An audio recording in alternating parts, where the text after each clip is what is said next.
ঠিক এই মুহূর্তে আমাকে যারা দেখছেন আমি সবার প্রতি কৃতজ্ঞতা ও শুভেচ্ছা জানাচ্ছি। আমি আসলে আজকে এখন কথা বলতে চাই আমাদের গত হওয়া স্বাধীনতা যুদ্ধ এবং বেসরকারি বিশ্ববিদ্যালয়, স্কুল, কলেজগুলো নিয়ে। কারণ আমার কাছে মনে হচ্ছে যে এর একটা প্রপার আ ডকুমেন্টেশন থাকা উচিত। কে কিভাবে দেখেছে এগুলো আপনারা বলবেন। এগুলো মানুষের জানা উচিত। অনেকেই জানে কিন্তু আমার কাছে মনে হচ্ছে যে সময়ের সাথে, সাথে এখন যেভাবে দেখছি তাতে এটা হারিয়ে যাওয়ার সম্ভাবনা আছে। আপনারা জানেন যে ঢাকা বিশ্ববিদ্যালয়, জাহাঙ্গীরনগর বিশ্ববিদ্যালয়, সরকারি বিশ্ববিদ্যালয়গুলোর যে অবদান সেটা তো অনস্বীকার্য। কিন্তু তার থেকে গুরুত্বপূর্ণ এবার বেসরকারি বিশ্ববিদ্যালয়, কলেজ, স্কুল এগুলো ছাড়া এই স্বাধীনতা যুদ্ধের যে জয়, বিজয় মাল্য এটা কোনোভাবেই নিয়ে আসা সম্ভব ছিল না। আমি নিজে একজন প্রত্যক্ষদর্শী, আমি মাঠে ছিলাম, আমি দেখেছি। ঢাকা বিশ্ববিদ্যালয়ে যারা ছিলেন, জাহাঙ্গীরনগরে ছিলেন তারা তো তাদের আশেপাশে যে এলাকাগুলো ছিল সেগুলো পুরোপুরি নিয়ন্ত্রণ নিয়েছিলেন।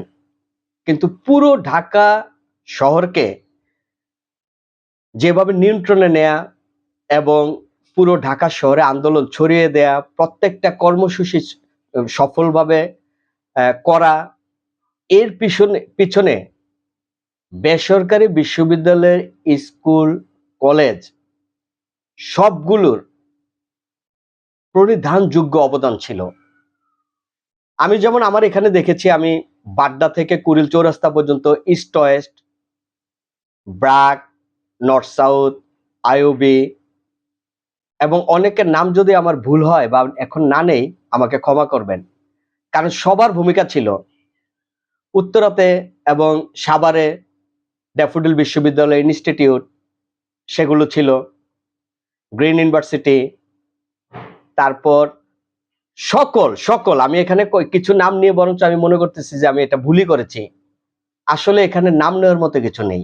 এমন কোনো বিশ্ববিদ্যালয়, স্কুল ছিল না যারা এই স্বাধীনতা যুদ্ধে অংশগ্রহণ করেননি।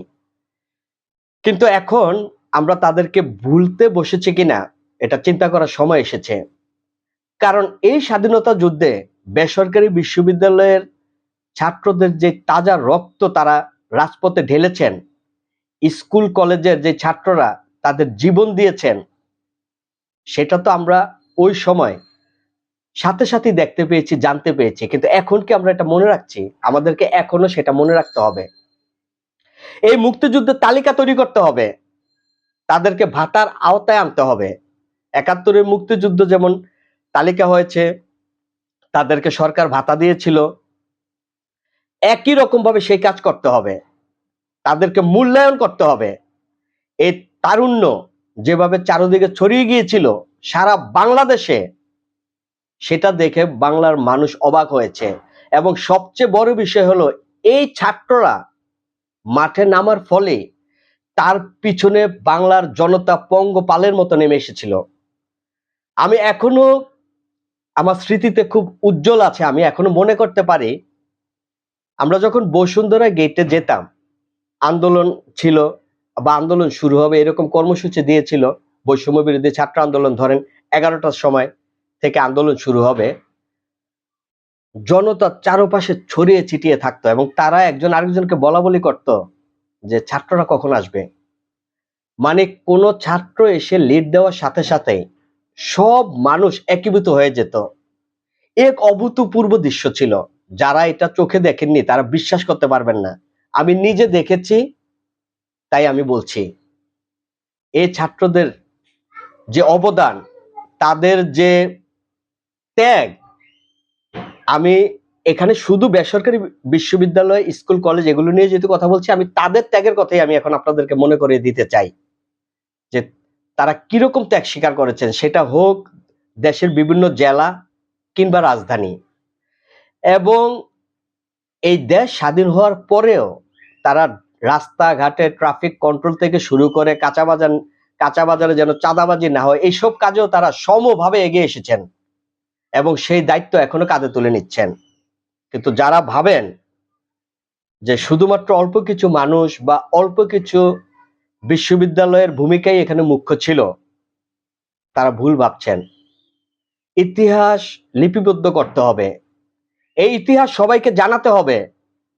এবং আমি মনে করি 2024 সালে যারা বেসরকারি বিশ্ববিদ্যালয়ে পড়াশোনা করছেন তারা সমানভাবে গর্বিত, এবং এজন্য গর্বিত যে এখন আর সরকারি এবং বেসরকারি বিশ্ববিদ্যালয়কে আলাদা করার কোনো সুযোগ নেই। আগে যদি কারো মনে হতো ইস, আমি যদি সরকারি ওই বিশ্ববিদ্যালয়ে পড়তে পারতাম তাহলে বুঝি ভালো হতো, আমার স্বপ্ন পূরণ হয় নাই, কিন্তু এখন আমি মনে করি আপনি যে কোনো বিশ্ববিদ্যালয় থেকে পড়ে আপনি জাতির জন্য দেশের জন্য অবদান রাখতে পারেন। এবং 2024 সাল সেটাই প্রমাণ করে দিয়েছে যে এই দেশ বিনির্মাণে প্রত্যেক তরুণ কিভাবে অবদান রাখতে পারে। স্বাধীনতা যুদ্ধে প্রত্যেকটা মানুষ, প্রত্যেকটা তরুণ, প্রত্যেকটা ছাত্র কি বিশাল অবদান রেখেছে। বেসরকারি বিশ্ববিদ্যালয়, স্কুল, কলেজের এই অবদান আমি বারবার বলছি, এটাকে ভুললে চলবে না। আপনি যদি এটাকে ভুলেন তো আপনি পুরো স্বাধীনতা যুদ্ধটাকে ভুলে গেলেন, আপনি পুরো স্বাধীনতা যুদ্ধের ইতিহাসকে খর্ব করলেন, আপনি পুরো স্বাধীনতা যুদ্ধের যে স্পিরিট আছে সেটাকে নষ্ট করে দিলেন। কারণ তাদের অবদান ভুলার মতো নয়, তাদেরকে সব সময় মনে রাখতে হবে। আমি আমার এই কথাটি আসলে বলার জন্য আপনাদের কাছে এসেছিলাম যে তাদেরকে আমরা যেন ভুলে না যাই, এবং শহীদদের তালিকা খুব সহসাই করতে হবে, তাদেরকে ভাতা দিতে হবে, তাদের পরিবারের যে কোনো একজনকে চাকরির ব্যবস্থা করতে হবে। না হলে এই শত শত গণহত্যায় যারা নিহত হয়েছেন তাদের প্রতি অবিচার করা হবে, তাদেরকে ছোট করা হবে। এটা জাতি হিসেবে আমাদের জন্য ভালো হবে না। ইতিমধ্যে নতুন সরকার গঠিত হয়ে গিয়েছে, আমি তাদের কাছে আবেদন করতে চাই আপনারা এই কাজগুলো খুব দ্রুত করুন। এটা এখন খুবই প্রয়োজন, খুবই দরকার। সবাই ভালো থাকুন, আপনাদের সাথে আবার দেখা হবে। আসসালামু আলাইকুম।